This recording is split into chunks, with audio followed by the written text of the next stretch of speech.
Hello, everyone. I'm JeanClaude at BeyondMystic, and welcome to part 2 of this Confessions of an Illuminati with Leo Zagami. Of course, you can find his work at leozagami.com on his website and also on YouTube at the Leo Zagami Show. Let's give him a welcome back to the show, Mr. Zagami. Benvenido.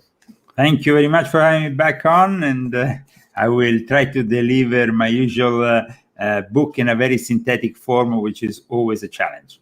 Yes, there's a lot of data in there. And folks, if you're just joining us now, this is part 2 of our book review series. And 2 weeks ago, let me bring it up, we went through this voluminous volume 5, and we had quite a bit to talk about in that show. So we tried our best to condense it and to give you, as Leo is saying here, a very synthetic view of the goodies that are inside this literature for you. So tonight, we're excited to talk about Volume 4. And so the reason we're changing the sequence of the books here a little bit is to help you, the audience, map that with what's actually happening and transpiring now in our realm. So Leo suggested that we start with 5, go back to 4, and then we'll end with number 6, of course, the 666, the AI, and potentially how that ties in to the health issues that are going on around the world and the reprogramming maybe of our DNA. So that'll be for the next episode. So welcome everybody to this live show. If we have time tonight, we're going to try to take a few questions from the audience. Last week, we ran out of time. There were so many things we wanted to discuss. And so tonight, we'll try to incorporate some of your questions throughout the show. So Leo, without further ado, let's dive into this volume 4 here and show the audience why maybe they should get a read on this and understand a little bit more from the Illuminati perspective, why they do the things that they're doing right now.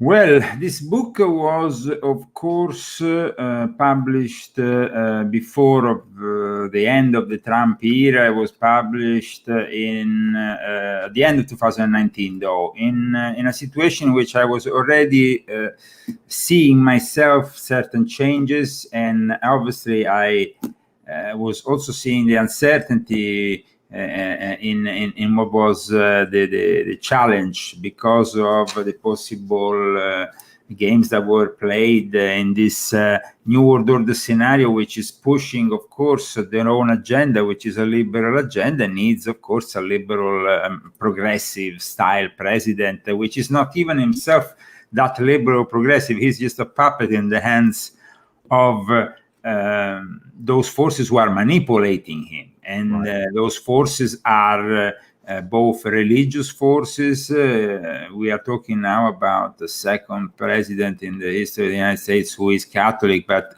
it really makes a difference when the basic subject of this book, as you can see from the cover, is really the Jesuit order and this confession room of the Jesuit order.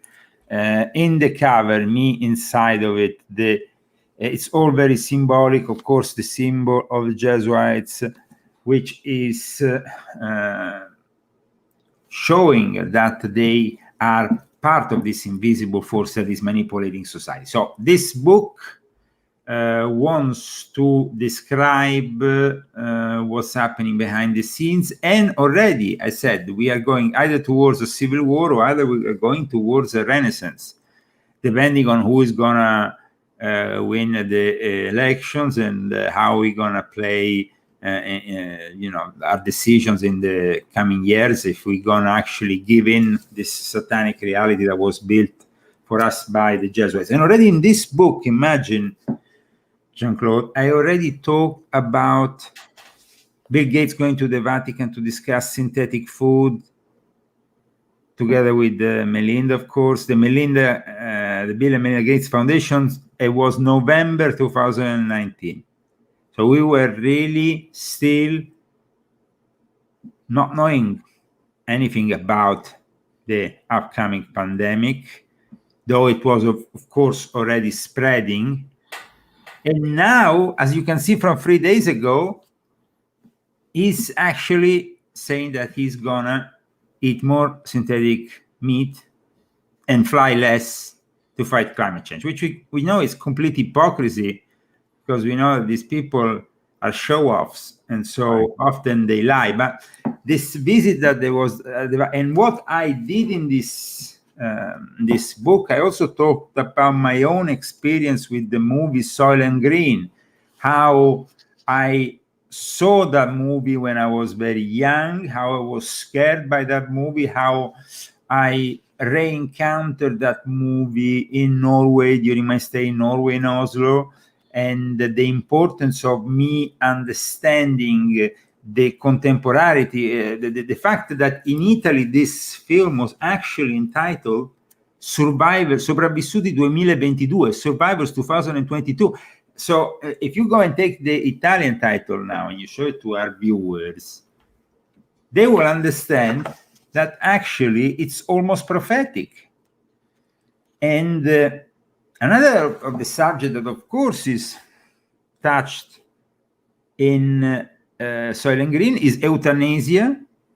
In this book, I also talk about how the Jesuits have encouraged actively in this country, in the US, the possibility of assisted suicide, euthanasia.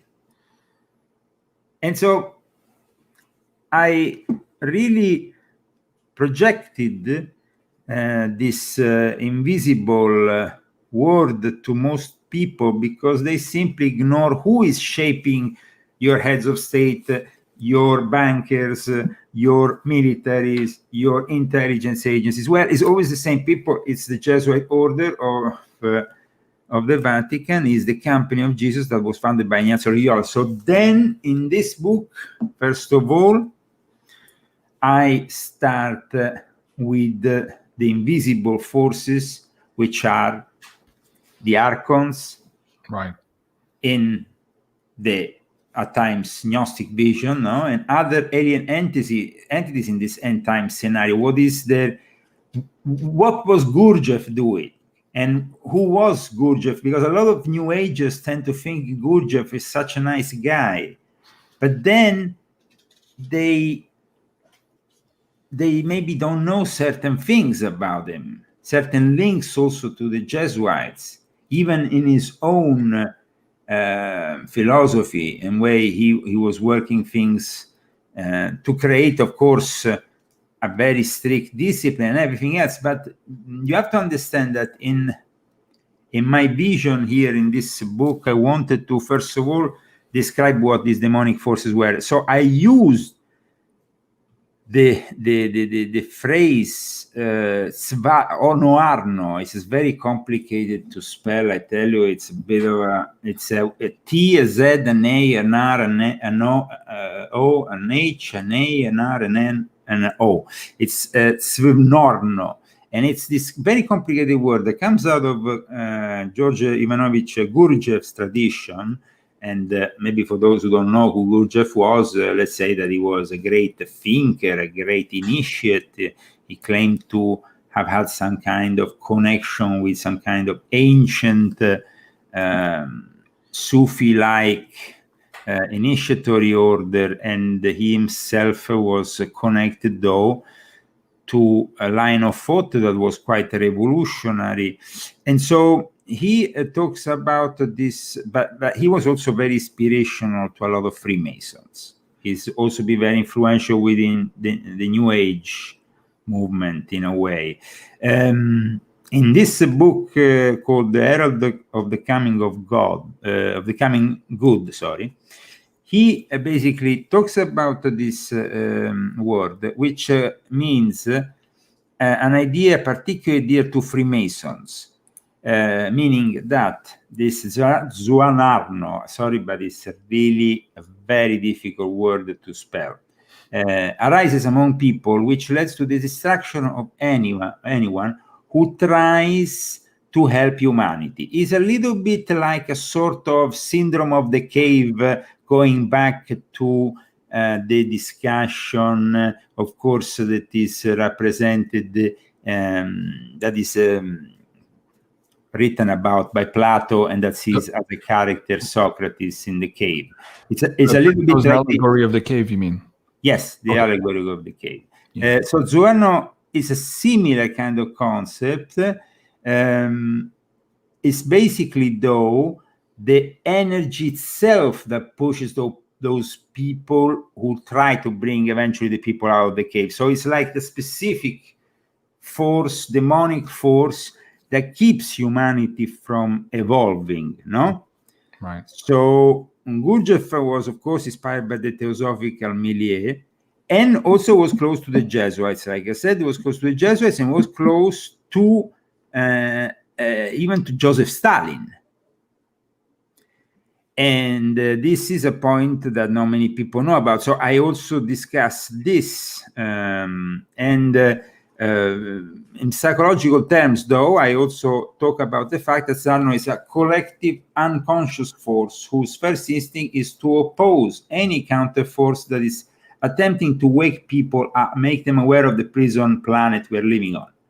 Now, Gnostics are, of course, a mystical branch of Christianity that arose a couple of centuries after the arrival of Christ. So at times we seem to give too much credit for what Gnosticism really was. But at the same time, some elements in Gnosticism are important because they're always part of school of thoughts of the very early Christians. Though we know that the conflict in the end generated a complete rejection of the Gnostic thinking by traditional Christians, mostly because there is a complete different take about what God wants and what God stands for and what God is in itself, no? But the concept, though, of the guardians, the concept of the archons, it's a concept that the Gnostic actually discussed, and they seem to be the classic Legion of Satan, that together with the Prince of Darkness is kind of oppressing humanity, no? Mm-hmm. So I wanted to describe really all the rebellion in heaven in relation also with the book of Revelation, with what is happening in the end times, with the term Archon referring to the servant of the Demiurge in the Gnostic concept, the evil creator God. And so these archons we can describe commonly, if we want to say it in matrixes terms, as sort of Mr. Smith of the situation in the Matrix film, of course, JeanClaude. So we are now in my book trying to also make people understand how the real Jesus is actually trying to survive. The real idea of Jesus through all this distortion that is obvious. But also, I talked about the trial that conduced Jesus himself in front of Pontius Pilate, and then we see the evil forces that are actually described by Gurdjieff, this famous Zuarno.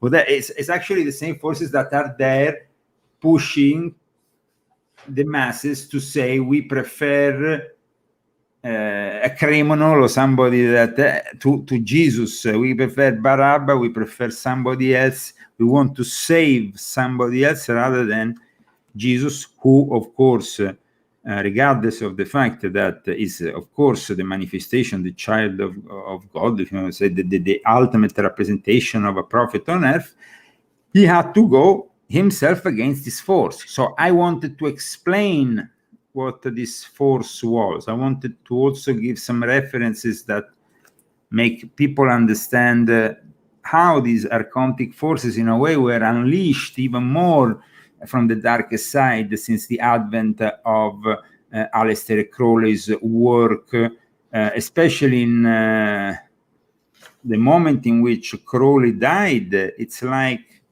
Pandora's box opened up. Right. Instead of the actual guy dying and disappearing in oblivion, or being remembered in a kind of nostalgic or most of all celebrational way, like happens with other thinkers, his work seemed to instead have evoked entities, events, openings of extra-dimensional gates that were further widened by his followers. And so I wanted to explain in ancient Egypt. Now we had only recently, and you can go and pick up this, because we all know that in the caves near the Dead Sea, we have had a new discovery after so many decades. But in my book here, first of all, I wanted to discuss what was found in 1945 in Nagamadi in Egypt. I wanted to unveil certain elements that were hidden then by the Vatican to this day.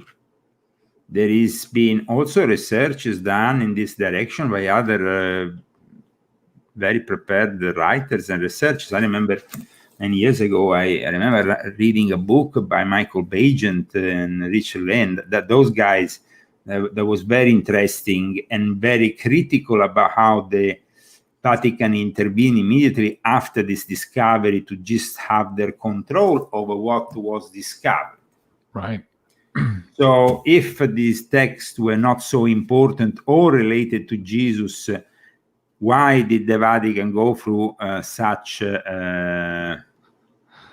measures? Yeah, definitely. Right. In my book, I try to explain all this connection. I try to make people understand that this Crowley's working of the Notian Aethers in 1909 in the desert of North Africa, they themselves represented a danger for humanity, but it was also part of, unfortunately, what was meant to happen to open this age that we consider to be the apocalypse. So the entire Enochian apocalypse working of Crowley is described in my work.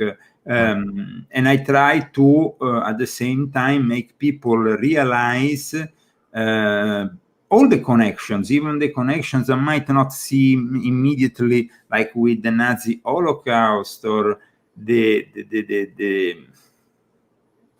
fact that we are now visioning writings that are a danger for the church in a way. But at the same time, they are appearing now because this is the moment in which the full horror of Revelation has been realized upon the stage of the world. So also these new parchments that were found recently in this cave a week, 10 days ago, with this old the 7,000, I think, 6,000-year-old girl that was preserved under two rocks. There was also a 12,000-year-old manufact, like a chest, built up 12,000 years old. But this is a manufact of extremely old. But aside from this, then there is those passages of the Bible, Old Testament, of course. One, actually, I don't even think it's only probably in the Jewish Bible version. But I mean, I think it's passages by Zachariah, I think. There is definitely an invitation for people to do good in these passages. I find themselves, I now don't remember or have them in front of me. If you want to put them in front of us or read them, maybe we can share them with our viewers. I think that the fact that we are literally living all this at this specific time is because there is a reason. And so, as you can see, fragments of these parchments, archaeology in this 60 years, yes, absolutely. And I tell you, the importance of these fragments and what they say will be discussed for many years ahead, because it seems like it's one of the most important discovery, but it's also very significant discovery at this moment of time. So the fact that even before this discovery, I was already discussing certain things on my book, is because then we have something else that I included in all this, the coming, of course, of the Antichrist, and also the place where it was found. Now it's called Cave of Horrors. So, I mean, it kind of like brings you into the into the creepy spirit of our era, especially when you have, for example, the law in Israel that now wants people with bracelets going around and all kinds of restriction limitations that have never been seen. And so we have seen the Jewish community trying to call in advance the Messiah to expose himself. And then we have instead in my book the actual extractions that have been prepared by the Illuminati by a guy like Eliphas Levi, who used to be himself a monk of some kind, an abbot even, I don't know, but he was definitely a monastic figure. Before then, he abandoned, defrocked, and became a socialist and an occultist of great importance. And he's considered very important in the pseudo-religion of Aleister Crowley. Crowley considered himself to be a reincarnation of this figure. Mm-hmm. So what did yes, there you are, of course, showing all the things that were found, and of course very interesting. But I would say that going back to where we are now, my book now starts like this, and at that point in chapter 2 goes into the descending into the abyss of the Jesuit world, explaining also, though. I hold you there for a second, Leo. Yes. Before we get into chapter 2, I just wanted to bring this up for the audience because, of course, you said this name is very hard to pronounce, and I found it here in the book, and I brought it online to people here. So can you pronounce this again here? And I'm going to bring that in the chat. Snoharno. It's not an easy one. Probably somebody from the Caucasian region will probably know how to pronounce it much better than me. I think maybe you have to pronounce it more with a Russian kind of. Sovarno. Okay. And so here, in reference to your book, Gurdjieff describes that there are these forces, archonic or whatever you want to call them, that are preventing humanity from basically waking up from this allegory or the cave allegory in Plato. And what I like here too, you linked in, here we're talking about it being coined by King Solomon, but you went back here in history and you talked about John Dee. So that brings the whole aspect of, the James Bond, the CIA. I mean, I already brought John Dee in a very detailed manner in volume 1, because he's somebody that I already brought into my confession series from an early stage, because it's so important, like you said, right? When I discussed the very foundation of the intelligence world. And so I had to mention it, but in this case, it's connected to the apocalypse that really is manifesting after their Enochian codes between, it's John Dee and Kelly, his medium, and then Crowley, right? And Crowley. Then let me bring this back up, and this guy here from the CIA. Of course, yes, and right. No, but what I want to say is that Crowley was completing a job in the occult world, but at the same time, we always see this overlaps of circumstances between the occult and the intelligence world. Mm-hmm. Now, people would say it happens often, or is it just a pure coincidence that at times the intelligence world mingles into occult affair? No, unfortunately, and I must say unfortunately, JeanClaude and I had much experience in this, and I continue to have to this day, there is an interconnection between the intelligence world and the occult that is simply not, you can't divide them. They simply go along with each other. Right. At times, even myself, I'm like, asking myself, how is it possible that in 2021 or we are with the internet in a modern age, everything is technologically connected now, and everybody is really relying mostly on the material realm because they think that this is the basic realm of existence which we have to work with. Right. And these guys, the paranormal and these things like sideshows. But in reality then, when you go into the intelligence world in groups like Shin Bet, Mossad, the CIA, NSA, you always find this recurring connection, infiltration. I think that Crowley once described it in a very good way, and I think that in my books I've always managed to take him as an example because he did an excellent job, maybe in his position, which is the position of evil, to embrace complete evil and go to the maximum. But at the same time, he was working under Her Majesty's Secret Service. He was working in contact with the German Secret Service. This German Secret Service itself, though, was connected with people like Theodor Heuss and the Illuminati, who were involved with the very foundation of the OTO, which then was taken over by Crowley. It's a world in which we constantly find people intermingling with each other because it gives the opportunity to cover up things. Mm-hmm. You can, listen, it's very easy to give you an explanation also because I've written about it in my book. Volume 4 is very important and we are discussing it today, so I want to continue discussing it, but definitely to understand even better Volume 4, we need to understand why these interconnections occur. And so I think that it's always been like that since the beginning of time. Things that are strange, magic, occult, that fear, they inspire in people fear. Mm-hmm. And so because they inspire fear, they are already, per se, they are already psychological warfare.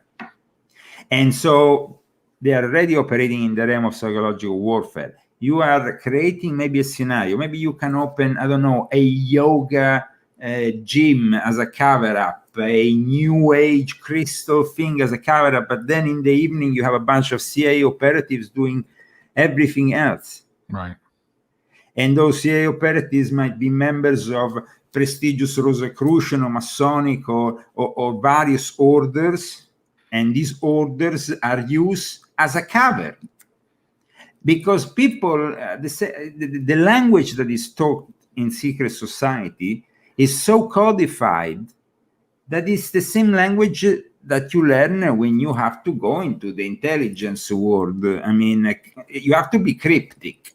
Mm-hmm. And nothing is more cryptic than a secret society that has a level of recognition, initiations, and things. So at the same time, you have, of course, the cover of things that at times people fear very much. Because I saw at times, I don't know, which doctor works for the CIA, the people will think about it more as a witch doctor than as a CIA operative, because they will be scared, sorry if I say that, shitless, of the kind of force that he might manifest. In reality, the guy might even be a fraud. He might even not have any connection to the spiritual world. Or he might have. And in that case, those kind of figures, they are the most dangerous, because those are the ones who work into the dark side of the Illuminati, who clearly know their position into the network of the Illuminati, but also into the network of the intelligence services, know that they can open up as at times double agents, at times triple agents, at times as quadruple agents. Why is all this? Because, like I explain in my books, in the end, their aim is the same. So they don't really care if they play many different games. Mm-hmm. So in my book, I discuss Jack Parsons.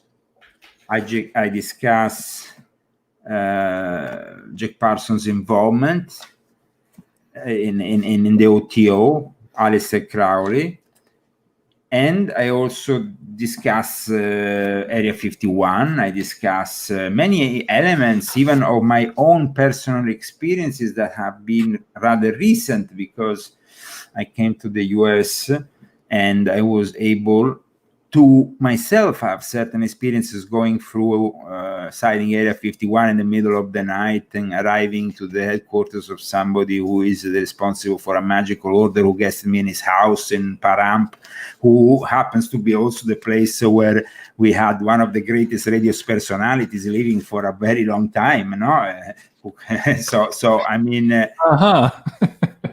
it's many things that we don't understand, but that are all interconnected. So I wanted to explain the elements linked to the Jesuit tradition in all this. I wanted to explain why the Jesuits have been interested in alchemy, how they were connected to alchemy, and what was actually alchemy standing for, and what is all this work that is done both in the geopolitical arena, but also in the new arena of exopolitics. Because then these UFOs, these creatures that have been invited into this dimension, interact with very powerful people. And so in this part of the book, then I show with the names certain figures, like, for example, Giulio Andreotti, who was a very, very influential Italian politician, and his relationship with a guy, very important guy in the Vatican called Ivan Cenci, and then another guy who was the guy who inspired Cenci to write this book, who is this consul at Perego, and Perego was a guy who claimed he actually was flying with these creatures in their ships. So, and this is a guy who used to be a Knight of the Vatican, a member of the actual ambassador, with an ambassadorial position, with part of the diplomatic corps. Is a serious guy. It's not somebody you can claim is a crazy guy. Right. But in this book, I show also the links with people like George Adamski. I show the links of George Adamski with the occult. I talk about the present stage of the Jesuits and their link to this. Sorry, it's not easy over to, but this like this. Maybe you can see Guy Cosolmagno, who is the present guy responsible of course, the astronomical sector of the Vatican. He's a Jesuit guy. Jay Cosolmagno is the guy who has also written a book. Would you like to baptize an extraterrestrial? I mean, it's like that's obvious what's happening, in the control of this information. Now we understand more and more once I put together all these names, that there is a complete connection between the Jesuit world, the secret society, the intelligence world. It goes in and out, and then of course this, which you have mentioned, which I of course then have show pictures, which is basically, what is it? Is Zachariah Sitchin connection with Corrado Balducci, with the Vatican, and with the testimony of what I said back in my 2000 I think it was 2007, 2008. I did an interview with Project Camelot back then, and it was very controversial, and people said, but you don't have any evidence. And that evidence instead was brought on camera when I convinced Gianmario Ferramonti, who used to know Zachariah Sitchin, to come in front of the cameras of Stephen Quayle with Timothy Alberino, and at that point admit in front of the cameras that what I said was true. And there was an exchange even of alien artifacts. So people at that time, it was now many years ago, we're talking about nearly 15 years ago, this interview was done, 314. 2008 here was posted by Gary. I just put the link for the audience there if you want to go see this. Yeah, so it's like since 2008, people have been able to view this interview, but they kind of never had the confirmations of what I said. In this book, I wanted to bring the evidence, like I brought in front of the cameras of Stephen Quayle, which is a very known ufologist, who came to Rome, by the way, because if you want to do your work and you want to do real investigative journalism, what they did was to go to Mount Graham at the Lucifer telescope, and at the same time come to Rome. In Rome, I managed to actually get them in, and I had to really play a little kind of it was very borderline situation there, in the sense that we were bordering on doing something illegal, going inside the headquarters of the Jesuit order in Rome to film without permission. Right. But I managed by a couple of days before, I was capable of going there and establishing a direct link with the guy who was working there at the entrance, who was reading my books. And by kind of like, also there was an accident that happened in front of there. We had to call an ambulance right before the camera team arrived. So when they were going to actually sort out the guy who was brought away with the ambulance, we were capable of bringing the whole camera crew inside the Jesuit headquarters and film. It was a crazy story, man. But we did it. We did it. So the Unholy See is this the result of it, and I mention it here in my book. So as you can see, we are going through the book very much at a fast pace, because we are almost getting to halfway, but there is still, of course, a few points that I would like to give. There is the whole part that I deem as very important for this book regarding both Sirius, which is, of course, also a subject that I discuss in relation to Kenneth Grant, not to be confused with Kenneth Anger. And then I brought my readers to today's Jesuit world, beyond the demonic, what is happening in the world of technology already in connection with the Jesuits. But then also I went for the first time very much in detail in explaining the Sabbatean Frankists and what are the Sabbatean Frankists? What is this heresy within the Jewish world that started with Sabbatei Zevi, and then followed up with Jacob Frank, who said he was the reincarnation of Zevi, and that formed what are known as the Sabbatean Frankists. Now, this heresy, some other researchers have talked about it, like David Icke recently. Instead of talking about the usual Zionist thing, it was becoming a little bit repetitive, and it wasn't really describing accurately what was happening. I prefer much more talking about Sabbatean Frankists, because I know they are the real reasons why the Jewish world has been blamed for so many things. And in this book, for the first time, I show the connection, the secret connection with the Jesuits.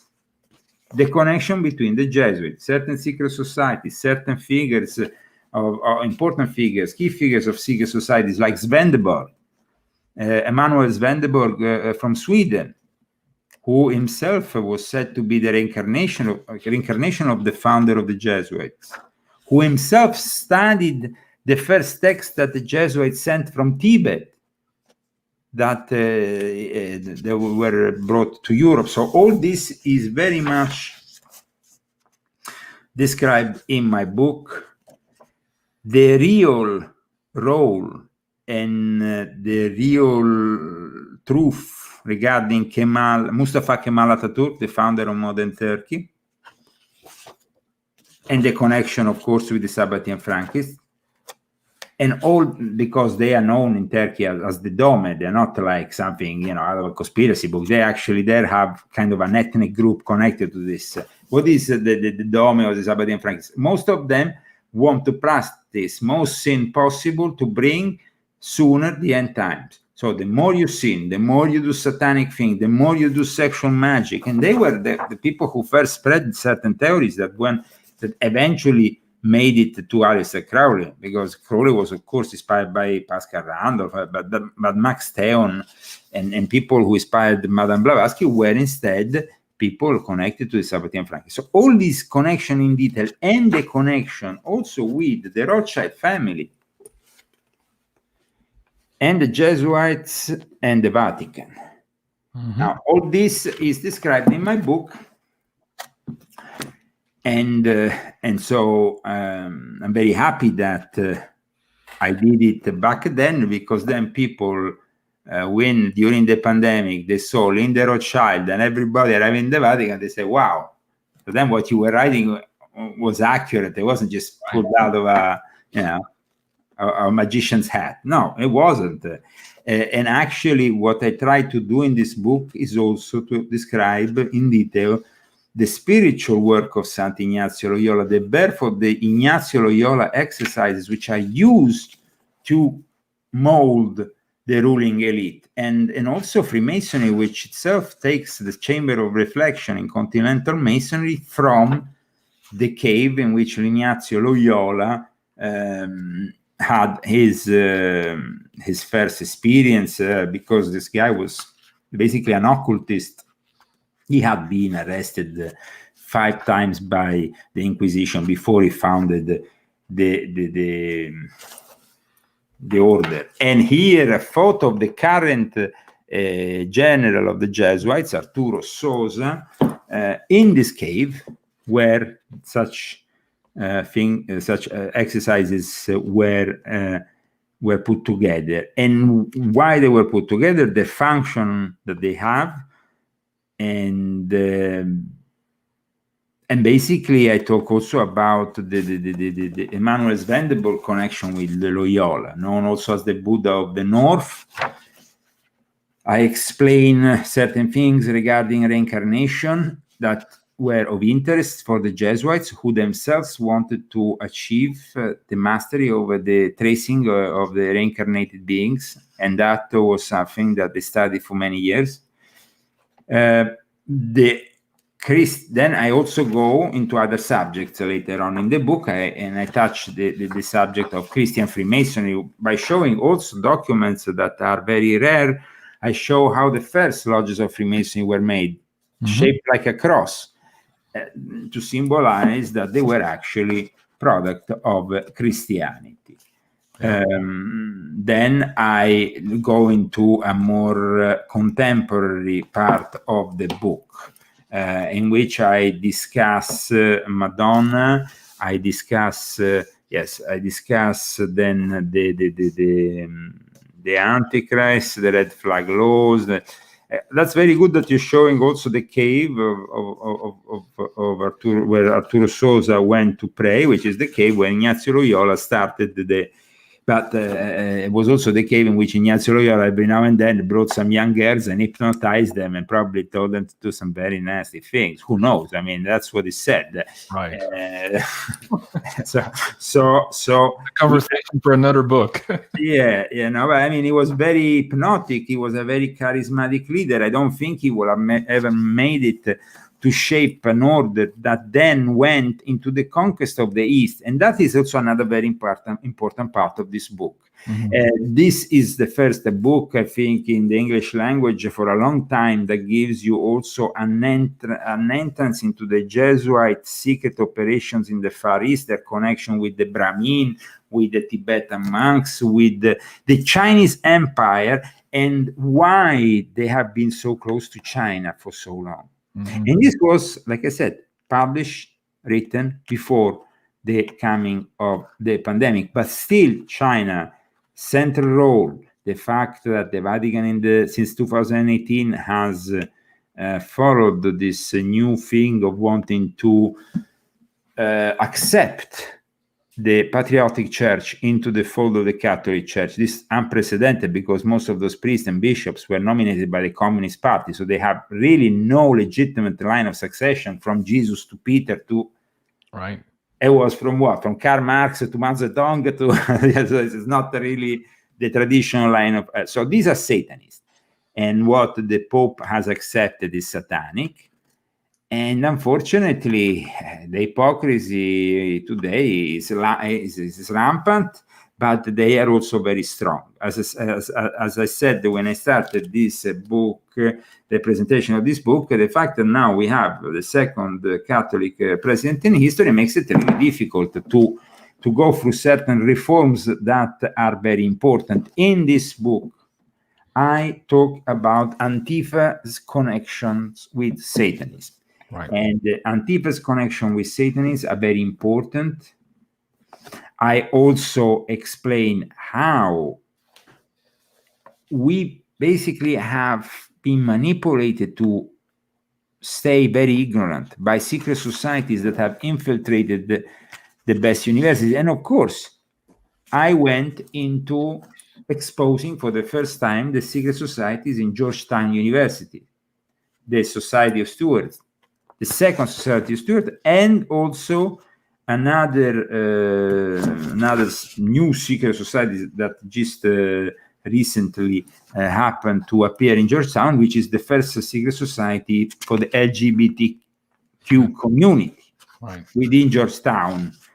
And I also describe how this is the playground, has been the playground of Nancy Pelosi and her husband, who is also a Bohemian club member. The other secret society, like I said, is called the Orb. The Orb is the first LGBT secret society in Georgetown University. But the secret society, which I talked about, the Stewards, is very interesting because the Stewards were actually founded by the Jesuits, co-founded with some students, but it was actually Jesuits who started the secret society in the very early 1900s. And so I wanted to go into these details, all the details regarding Georgetown, because Georgetown is a very powerful place. You know, you have the Clintons, you have the Pelosi's, you have people who really have shaped Americans' progressive and liberal politics in the last few decades. And then I also go into instead a much more in-depth research and expose of, as I said, the connection between Antifa and Satanism. Those are real connections. I actually show the photos of these connections. It's not like I made them up. There is a connections, and there is, after that, an exposition I make in this book about Blacksit, which became popular, Candace Owens' organization in a way, and then the connection, though, to that we all see between the Jesuits and the KKK that nobody wants to talk about. So how many of the African American community are going to read this book? I'm not sure, but it will definitely help them to understand certain things. The fact that the KKK was created by the Jesuit inspired faction of Freemasonry is as a political tool used by the Democrats to help the Democratic Party is quite incredible in itself. People think about the KKK as something that is Republican. That's not the case. Right. And then I also went into the exposition of the Dark Side of Scotland. This is Moloch that appeared, unfortunately, in Rome. Yeah. Right at the beginning of the pandemic. Right. And for the first few months was there. And when it was supposed to be removed, it was supposed to be removed in Easter, it wasn't removed. And the Pope didn't even go there to make his mass, because we know he limited himself from wanting to participate to anything public. He actually participated in a solo moment, which is completely antithetic also to what Catholic tradition used to be. I mean, they used to fight these sicknesses head on with the cross and with the belief that you can fight with the faith any kind of illness. Otherwise, what's the point? Right. So what's the point? So I explain a lot of this. I also go into this part of me who is Scottish, as you may know. And so I wanted to expose also certain links with Satanism in Scotland, which is very important, and that not many people know about, but it's very important because Alistair Crowley practiced the magic of in the Mage Party there in Boleskine House. The Boleskine House went on fire, then went on fire again, and in the end it was almost, but they wanted to create, there was people from the British intelligence who were actually involved actively in renting this place and wanting to create a sort of new age Mecca around it. And they might still do it. And then the involvement of Michael Aquino, who supposedly is now dead, but he basically, Michael Aquino, at one point managed to obtain a title in Scotland. And I show even him wearing the kilt and all his title and stuff. And he was the founder of the Temple of Set, as you know, the second satanic organization of relevance to be created. And so, and the connections that Michael Aquino had with the Jesuits are many. And with pedophilia rings that are very dangerous and that are also connected with the Jesuits. So after that, I go into the Pachamama and the Church of Ignatian spirituality and all the decadence of the modern post-Second Vatican Council and what the Pope, the recent Pope, Pope Francis, who is the first Jesuit Pope in history, is trying to do by corrupting the Church. And I also talk about the relevance in all this, the connection with the Theosophical Society, the way certain ideas were filtered from the Theosophical Society and ended up then becoming at the basis of modern Satanism. But then at the same time also, what's the point of this Pachamama? And so I also connect the Pachamama center of worship with Atlantis. So not many people know this. This is a research that connects Paul Lecour, the Prayer of Zion, Atlantis, and the Jesuits, and the fact that Lake Titicaca is for many the original place where considered by the Jesuits to be the mythical city of Atlantis. They do the rituals there. Still, there is ongoing rituals to this day done daily. And not many people know what goes on in Lake Titicaca, and the Temple of the Sun is basically based there. And we know that the Jesuits have this round sun around the in Oxinio with this sign thing, which represents the cross, but they also have this the sun. So this ancient pagan worship connected to Atlantis. And all these connections, of course, historical. I describe them very well. I don't want to spoil the whole book, though. But I think that we have managed today, in a way, to still give an idea to the people about the importance of this book, because people will be able to connect the Pachamama of recent fame with the fact that the center of the worship of the Pachamama is ancient Atlantis site, and that they still do ritual. I mean, it's not a coincidence. It's all part of the Illuminati. The Illuminati worship the sun as well as they worship the moon. Right.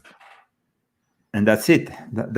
You have studied, of course, this book. So you also read French. So I will invite you to definitely study the work of Paul Lecour. And you have so much stuff in the French language that is still not even available in the English language that is of interest that people should. What was that name? Paul Lecour. Paul Lecour? Lecour? Yes. Paul Lecour. And then I talk about the Chinese rights controversy that started with the Jesuits originating in China, when the Jesuits wanted to integrate part of wanted to honor Confucius in a ritual, and they wanted the Vatican to accept it as a norm. And the thing went for many papacies. I think 7 popes went until at the end they said no, that's it. But mostly they said no, that's it, because at one point in 1771, the Jesuits themselves were kicked out of the Vatican for a period.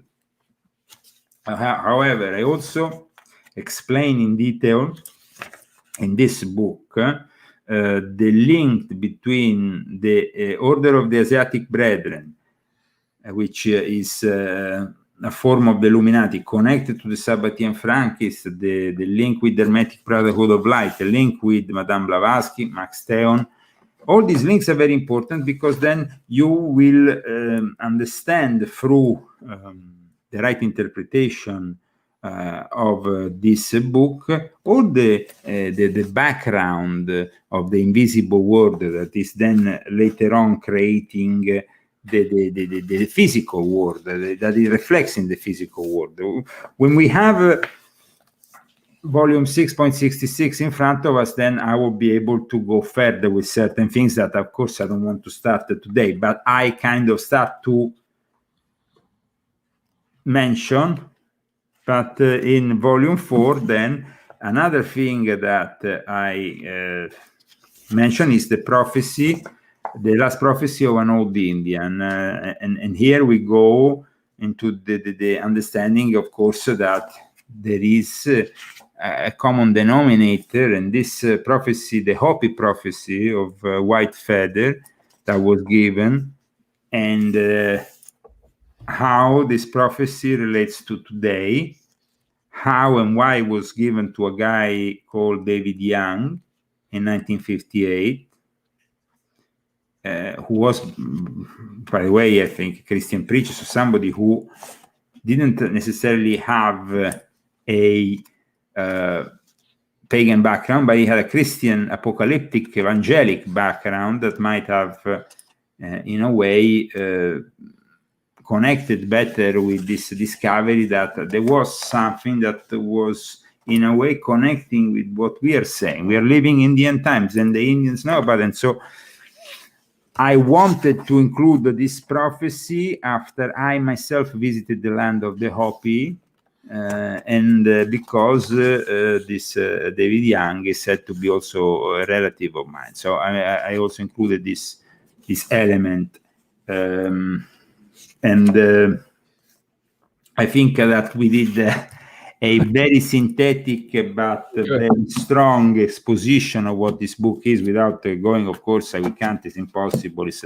The book is how many pages? It's still a book almost 400 pages.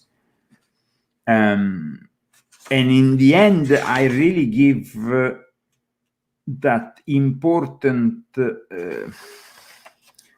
last words about what we are about to fight here.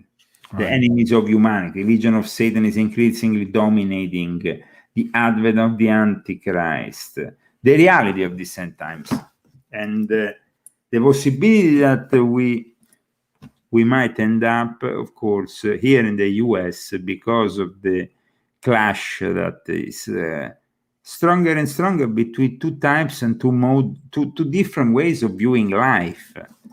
You see, when you are starting to go away from the very foundation of that Constitution, John Adams said it better. We are, I mean, this is a country.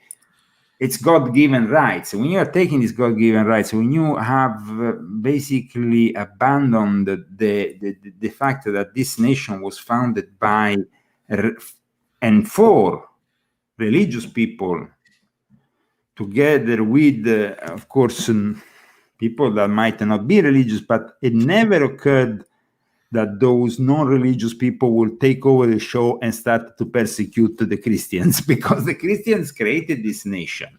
Right. So I wanted to really make a point with that in the end of my book.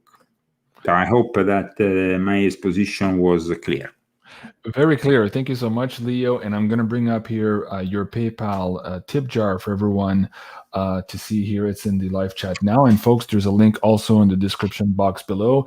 And of course, as Leo was just mentioning, more and more now, his information in his books and even his interviews 15 years ago are being vindicated. And Leo's been the victim of quite a bit of this financial warfare against truth tellers, and so he's been demonetized, he's been deleted on YouTube, part of the club here. So if you like this information and you want Leo to continue to provide some of this information so that you have a better understanding not just of the world around us, but the events that are currently unfolding, please do consider supporting Leo in his work here. So you can do so here with his PayPal, or you can do so also by buying the book. And if you look at the links in the description box below, you'll get to the shelf with all of the books, 1 through 6 here in the series of Confessions of Illuminati. And so Leo, we're about 50, or we're in. Do you have maybe a few minutes to take some questions for the audience as well? Absolutely, no problem. It'd be a pleasure. So folks, if you guys have any questions for Leo, please put them in high caps. It's easier for me to bring it up on the screen, and we'll try to get through as many as we can here, maybe in the next 15 or 20 minutes max here. So while we wait, Leo, for the audience here to populate, let me ask you the first one here. We had this news story earlier that you talked about, this parchment that was just found here. And I brought up this picture. Where was it? Mr. Balducci, this one here. Now, who do you think right now would be doing the continuation of the work of Sitchin and Balducci and maybe some of the Jesuits, looking at the information that's just been discovered maybe 6 or 10 days ago now, and how they would maybe try to massage that narrative back into what they were trying to perpetuate here for the last 50 or 60 years? Do you have an understanding of how that might be unfolding here in the months and years to come? Well, there's been a lot of talk about what has been discovered, but if we go really into the reality of it, we don't really see anything that is so shocking like with the Nagamadi work that was first exposed, because that was the product of a school of thought that was kind of cutting edge in the Jewish world, and that, of course, was breaking from the traditional Jewish line of thought. Here we have instead some traditional Jewish texts that, of course, some people have said that the whole operation around this discovery might be a signal of some kind. One thing is for sure, there has been a clash between the Catholic Church and the Jewish authorities of Israel in Jerusalem because of a tunnel that has been apparently built between a church of the Catholic Church and some, they say, living quarters. But what instead is the rabbis are accusing the Catholic Church of wanting to dig under Jerusalem to rehash the DNA of King David and to produce their own Messiah, Antichrist, that of course will not be genuine, but will be accepted because he will have the blood of King David. It's very controversial what is happening at the moment, but from what I understand, the Jewish world will take no nonsense, but they are already ready for the possibility that the first Messiah that is presented to them might not be the one, because it might be the product of a Jesuit manipulation. Mm-hmm. Oh, wow, that's fascinating. Oh, that brings up a whole other show. I've interviewed a few guests on the second coming of Christ here lately, and that's fascinating to me, but I'll keep that for next. We have a couple coming in here, but I want to ask you this again. So, okay, so you brought up Georgetown University's, the connection there with Antifa, with Satanism, and of course, this gentleman here. This, of course, made the news a couple of years ago. People were it was bubbling up to the surface, what you had been talking about for a while here, all of these networks. I'm curious now, with the lull in the information, we had this, you call it a PSYOP in the last couple of years with the 17th letter of the alphabet, that these mass arrests were coming, and they were coming, but there's always delayed. What do you see maybe here happening in 2021? I mean, I never really trusted so much people talking about mass arrests. I never really was on the. I think this whole QAnon mania of mass arrest has been completely debunked over and over again. I mean, it's just like an occurring theme that I think started with people like David Wilcock and Benjamin Fulford back then, 10 years ago, and never ended. And never ended. I mean, there is people like Benjamin Fulford who I've exposed very much in in volume 2 of my confessions, who is somebody who works for the Chinese intelligence, and who the only thing he does from morning to evening is to talk about a cabal that is about to be taken out. Now, how stupid can people be to believe again and again in a lie? I really sometimes this sorry, JeanClaude, it puzzles me. I'm a bit. I think that human stupidity, I mean, the reality of things is already fascinating. You don't need to enrich it with anything that is. Right. Very good. Okay.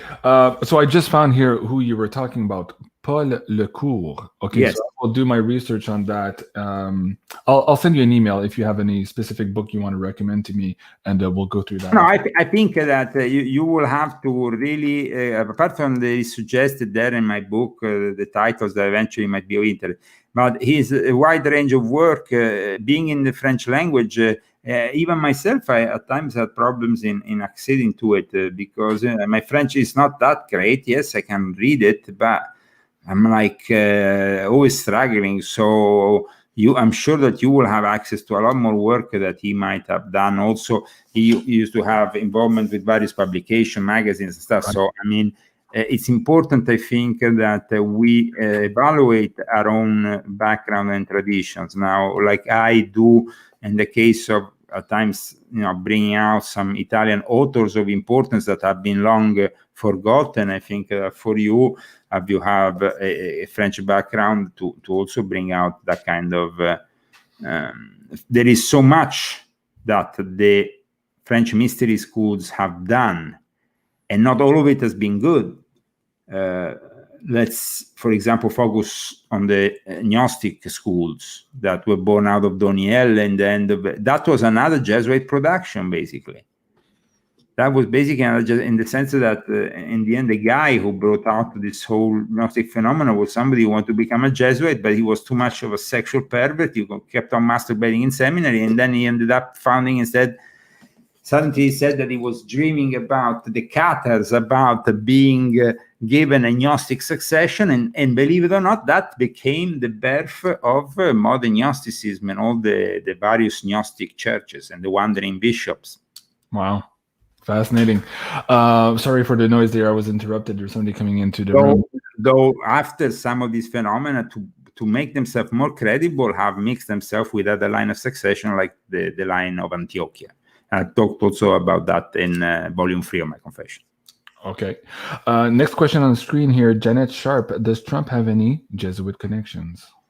Of course, anybody that is in the establishment has a Jesuit connections. His daughter studying I talk about it actually in my book here. I denounce the Jesuit connections of Trump, saying though that as bad as they may seem, they're not as bad as the connection that people like Hillary Clinton have or John Podesta. These are, I mean, one thing is to study in a Jesuit school or having gone to a Jesuit gala or whatever. The Met Gala, yeah. A gala or some kind of fundraising or whatever. Right. Or the yearly gala that the Catholic Church organizes, where of course we have sold. So Hillary with Trump and that famous scene, and now everybody was shocked, blah blah. But the thing is that this is formalities that one attend. Another thing is the active participation, like what John Podesta does behind the scenes with the Jesuits and hanging out with Pier Giorgio Bassi, who is friend with who I myself saw coming in and out of Borgo Santo Spirito, and so these are, and then I show photos of these connections, and so I show photo of the connections with this Jesuit world that then will meet with the Russian world. I talk about these things though in volume also 6.66, so I don't want to spoil it, but I will definitely suggest for those who still want to go in volume 4 to go into page 197, sorry, so without the glasses, 197, basically to understand the connection between the Jesuits and Russia. The SS and the Gestapo, yeah. No, the actual connection with Catherine the Great of Russia, the fact that when the Jesuits were persecuted in the Vatican, they were protected for a period by the Russian Empress. Even if she was Orthodox, even if they were Catholic going into an Orthodox territory, the deal was that then for a period, the Jesuits will simply nominate a general who was Russian. And they did that until they went back into the Vatican. And so it's very important that I also expose this thing in my book. Very good. Dusty Hayes is asking, Leo, do you speak about gematria in your books? Not in these specific books. Okay. I talk about gematria in this book here. Aha. Let me bring that up a little bit closer, Leo. What is it called? Invisible Master, Puppeteers, Healing, and Power. Okay.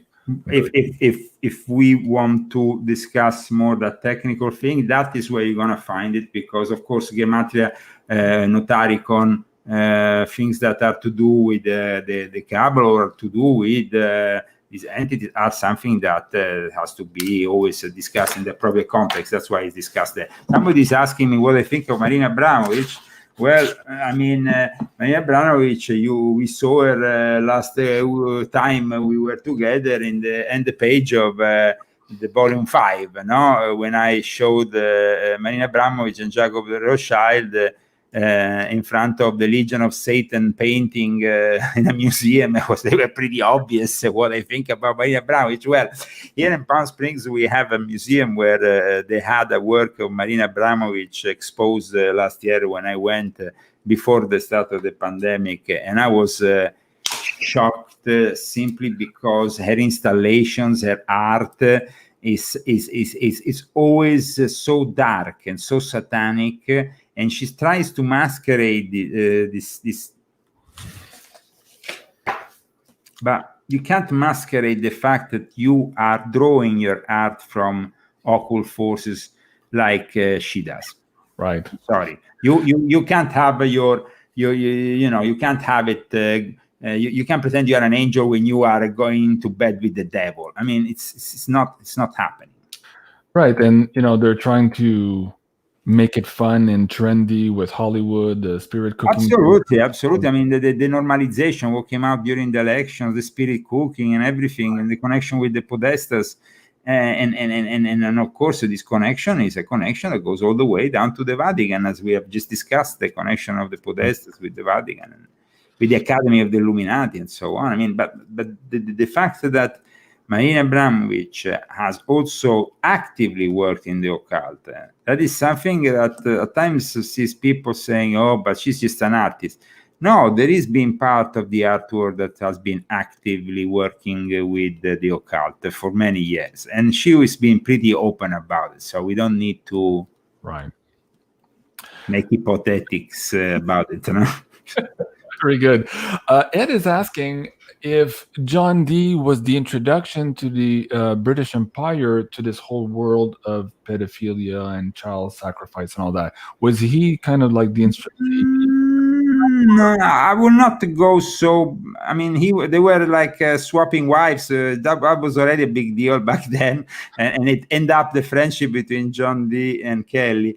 I will say that it's much more profound what happened with the opening of those connections with the SEALs to welcome in this world those entities and actively use them to protect, like in the case of the Spanish Armada, the British coast. I mean, here we're talking about basically making a pact with the devil in a way. Once you start working with the occult at such levels, with the Sigillum Dei, they wanted to basically interconnect with the gods and have as a result a constant victory. And that can happen, but then what do you have to offer them? So then the guy says, is that when they started to? No, it started so long ago in the history of mankind that we have to go back to Atlantis. I think if we want to start talking about human sacrifice, unfortunately, we have seen it during the course of humanity happening in South America, various cultures over and over again. It's not a new thing. But you see, the fact that it was present in South America, and South America kept really a lot of things from the original Atlantis culture.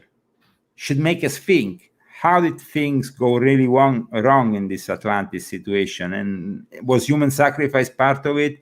Because we all know that Atlantis in the end dysfunctioned because of an abuse of these powers. Yeah, and of this technology. Because it's the technology of God, in a way. You are playing with things you shouldn't be playing with when you are playing with the angels or the demons. Right.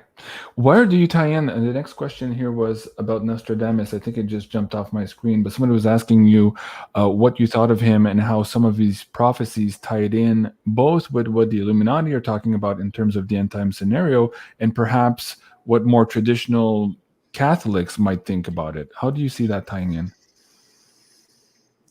Well, I think that his career method and everything came also from a Jewish background, which is quite obvious. I don't really connect it too much to the Catholic world. Actually, something that he would have probably had to keep very secret. The Catholic world wanted itself their own exclusivity on certain subjects like that. That's why they used to persecute people for black magic, and that's why the whole prophecies of Nostradamus were written in a certain way, not to be too clear and not to be too obvious, and not to also include things that the church might find disrespectful and dangerous.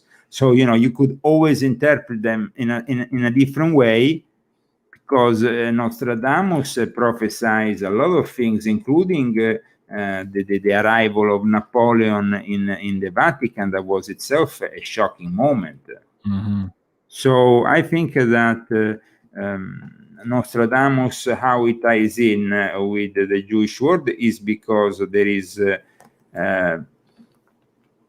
link there with the word. That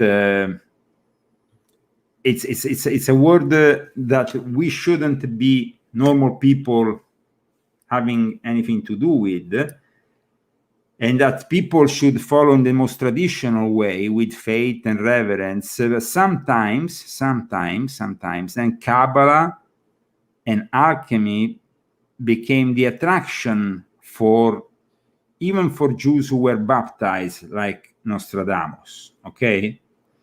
Because when you are, even myself, I have Ashkenazi Jewish blood. I might be more inclined into studying certain things than other people. That's why I went maybe for a period of my life in the study of Kabbalah. I tell you, in the study of Notarikon, in the study of Gematria, of the meaning. But for me, it was a passage in my life, like, like going to school and learning, learning a language, learning mathematics, anything that comes, geometry. Right. And so Nostradamus was, though, an unusual Jew, because he was somebody who had converted to Christianity, so he wasn't relying to the traditional Jewish teachings. He was a master astrologer, and we know how important is astrology. But then there is also his connection with Queen Catherine de' Medici, and that's where we should all be a little bit like, bing! Because when we were going to go in volume 6.66 at our next appointment, we will discover that Catherine de' Medici was a fundamental figure in the birth of the first ever Black Mass. So what was Nostradamus' involvement with the Black Mass? Because you see, the Black Mass that the Catherine de' Medici put together was a reversal of the Catholic Mass. It wasn't the satanic Mass that we have since then, assuming more and more dark and occult connotations. It was mostly by becoming blasphemers of a rite that was inverse, that was made satanic, but it was still interpreted by a Catholic priest. It wasn't a satanic high priest. It wasn't a Satanist. The real mockery of God had to go through a man of the church who will sacrifice himself a child. So yes, I have my doubts on the role of Nostradamus in what happened, because we know that he was the favorite of Catherine de' Medici, and we know that Catherine de' Medici went to this fixation that she was in such a bad place that she had to resort to sacrifice a child, and she had to do a black mass. I mean, it's like you are really, and this to maybe save your own child or to save your own country or your own position. Right. So I would like to talk about it also the next time, about the subject, in particular Catherine de' Medici. Okay, very good. I'll take notes. The next question on the screen. Next. Okay. We have 5 minutes left. So let me do this one here first. So there was two parts to his question or her question. One, are you psychic? And two, what are your predictions for 2021? And let's distinguish here what the Illuminati want and how you cover that in book 6.66 and what you think might be happening with the Biden pretendency here in the US. I don't have thoughts of myself. You see, I'm somebody who follows the map that was laid down. Okay? And I think that in a way, yes, you can have the tendency sometimes, to want to, but you should always stay with your feet on the ground. So why did my predictions occur? Simply because if you are knowledgeable enough and you have been part of this world of secret societies all your life, you know where they're heading.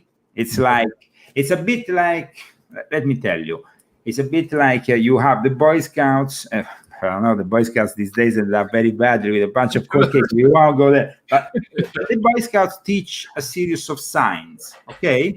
That we know the founder of the Boy Scouts was himself connected to Freemasonry, Baden-Powell was himself. No, but what is constructed is like, I'm giving you some signs and you have to follow them knowing what they mean. No? So these secret societies have left their signs and their prophetic messages all over our buildings, all over their books, all over their maps of, and once you interpret them, once you have a clear idea, and once you know where the forces are pushing.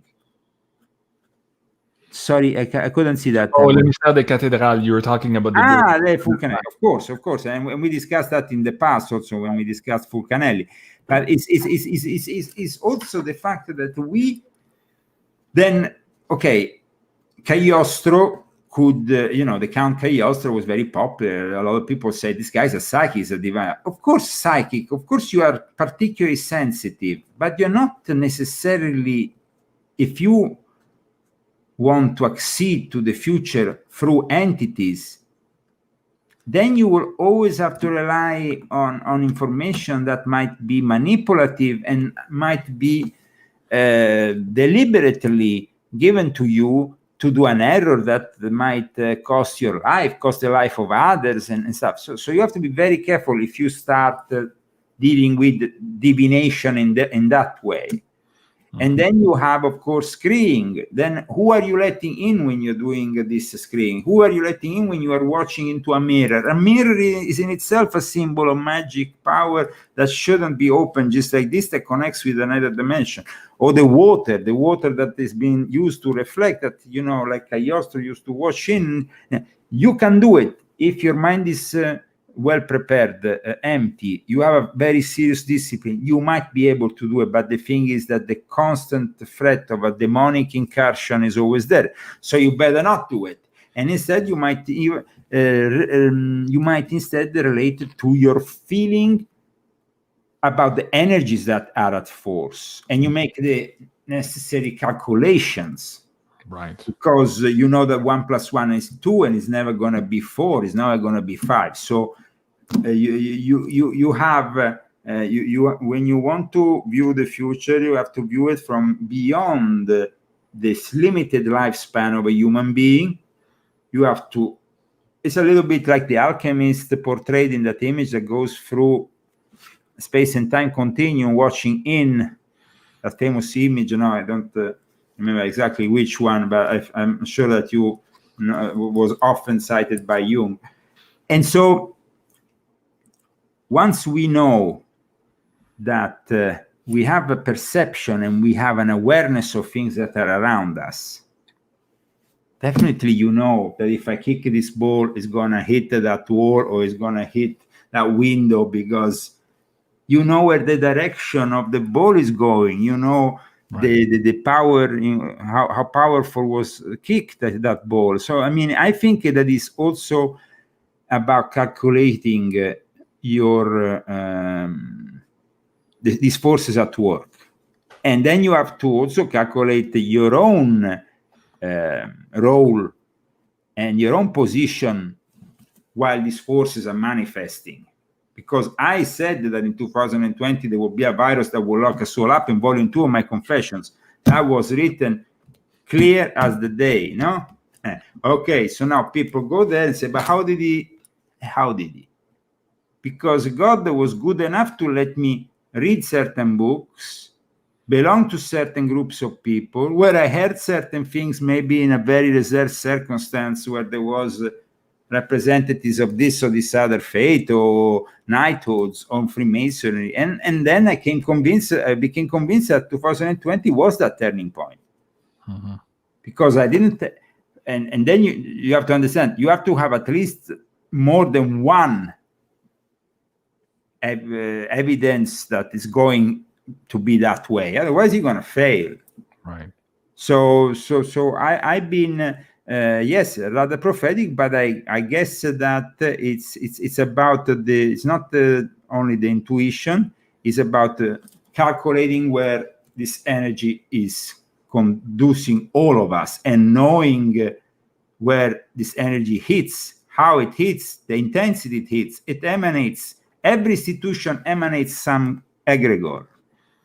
The thought form itself generates a magnetic field. It moves the matter, and then you calculate it like a scientist. I know this sounds a bit bizarre. No. This channel is all about woo-woo. I'm following you. I'm following you. People might think, who is this guy? Mad scientist? No, I think that in my life, from when I was born, my intention was to prove certain things that are still unprovable to modern science. And I hope that at the end of my life, I will realize that those things that I have projected, and that I hope they will materialize. Very good. Well, folks, again, this was part 2 of our book review with Leo Zagami. Of course, the title of this series is Confessions of an Illuminati. And here we have part 3 coming up now. I've just reposted it here tonight. So on April 5th, so Monday, April 5th at 8 p.m. Set your clocks for that one. We will have the third part of this book review. Of course, now on the screen as well is Leo's PayPal. So if you want to donate to him and keep him going in his research and in his endeavors to educate the public, please do so with this PayPal. We try. Thanks to people like you who give kindly their spaces, we're still capable of doing that because unfortunately the censorship these days is part of the mechanism that is starting to go on the defense. I think that in 2020, amongst other things, they are going into the defense. So everything that I have basically written in 2019, a book I published on the winter, the winter solstice of 2019, was probably the last moment in which the Western world had a breath of normality. But it was for me already a moment in which I was saying, no, you should be warned that it's going to this direction. Get your act together. Do people listen to me, JeanClaude? Unfortunately, they don't. And that's why I keep on writing books, and politicians keep on being politicians, and religious people keep being religious people, carrying the flock. But once the next 9 years are going to manifest, that's when these compartmentalized sections of our current reality, politics, religion institutions, military, the law, everything is very compartmentalized. But the moment in which you will find yourself facing the end times, well, then we will go back to the good old school mix of all these categories in one being. Well, in that case, I'm going to be laughing at the level of stupidity of the formation in the modern universities, in the modern colleges, because they have not been prepared for what is about to happen. Right. They are too compartmentalized in their own section. They can only currently see this. Mm-hmm. When we need the genius of Leonardo da Vinci to have a new, like I said here, a new Renaissance 2.0. Mm-hmm. And that's what we have to focus on. If we want to save humanity, we will need not the Greta Thunberg lies, which I've denounced in volume 4 of my confessions. We need the renaissance of people that are risking everything and saying, no, you are pushing it too further. And if you continue like this, in 10 years from now, the human race will inevitably going to the path of self-destruction when you are mixing with the machine, transhumanism, and the cyber Satan takeover we will be discussing the next time. Thank you. Very good. So Walt says, thank you, Leo and JC, for the most interesting show. Pamela, thank you, Leo and JC. Polly P, thank you. Wow. William says, wow, thank you, Leo and Jean-Claude. Crypto Werewolf says, bring Leo back each month, JC. He's a great guest. I'd love to, guys, but Leo is very busy. If you want him to come back, make sure you tip in his PayPal tip jar. He's got a lot of work to do. And of course, he's also suffering under this economic warfare against truth tellers. So please do be generous to Leo, and hopefully we can find some little time to bring him back. But for sure now, we are for sure scheduled for this next episode here again on Monday, April 5th at 8 p.m. Eastern Standard Time. And in the meantime, you can follow his work at leozagami.com and also on his YouTube channel, which for now is not deleted. The Leo Zagami Show is the next one over. And of course, you can find his books in the description box below. So Leo, thank you so much. Grazie. Thank you for being here this evening, and we'll see you soon. I'm Jean-Claude at BeyondMystic. Please remember to like, share, and subscribe. Au revoir. God bless.